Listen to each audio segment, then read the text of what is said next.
ქუთაისის საკრებულო მაჟორიტარი დეპუტატის მიერ ინიცირებული საკითხი უბნის მაჟორიტარის ბიუროების შექმნის შესახებ არ დააკმაყოფილა. ამ ინიციატივით საკრებულოზე გამარჯვების ოლქის მაჟორიტარი ნატო ქათამაძე გამოვიდა.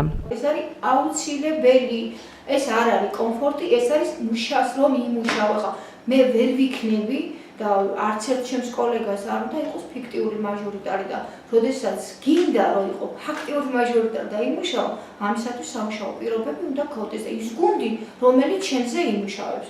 დეპუტატი ამჟამად ამორჩეულ საკუთარ კაბინეტში ან რესპუბლიკური პარტიის ქუთაისის ორგანიზაციის ოფისში იღებს.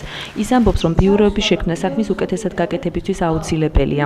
უფრო უკეთ გავაკეთებ, როდესაც მეყოლება ჩემი წარმომადგენლობა, რომლებიც ყოველდღიურ რეჟიმში იქნებიან ჩემთან კონტაქტზე და არა ისეთ უხერხულობაში ჩამაყენებენ, რომელიც 1-2 ჩამაყენა მუნიციპალიტეტის თანამშრომლებმა.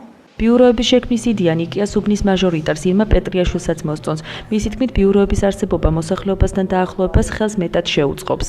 თუკი ბიუროები იქნება, ეს გაცილებით ეფექტური იქნება ჩვენი თანამშრომლობა მოსახლეობასთან და მოსახლეობას მეტი შესაძლებლობა ექნება თავის პრობლემებზე გვესაუბრონ, გაგვიზიარონ, მათი ხედვებიც როგორ ესახებათ ამა თუ იმ პრობლემების მოგვარება. სამაგიეროდ ბიუროების შექმნას არამიზნობელ ხარჯად მიიჩნევს ატო ქარხნის ოლქის მაჟორიტარი ბექა ყანჩელი. მისი თქმით, ამორჩეულთან შესახვედრად საკრებულო შენობაში საკუთარი კაბინეტი ან მუნიციპალიტეტის შენობაც საკმარისია.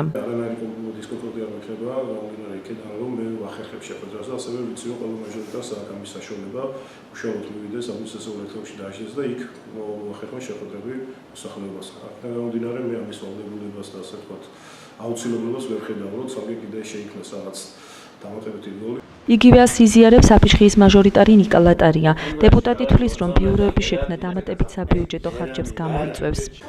ალბათ ზედმეტი იქნებოდა და ზედმეტ ხარჯებთან იქნება დაკავშირებული ეს ბიუროების შექმნა. ქუთაისში მაჟორიტარი დეპუტატების ბიუროების შექმნის საკითხი ჯერ კიდევ ღიაა. შესაძლოა მომავალი წლის ბიუჯეტის განხილვისას საკრებულოში ამ თემაზე ისევ იმსჯელონ. 2016 წლის ქუთაისის მთავარი საფინანსო დოკუმენტის პროექტ საკრებულო მომავალ კვირას განიხილავს.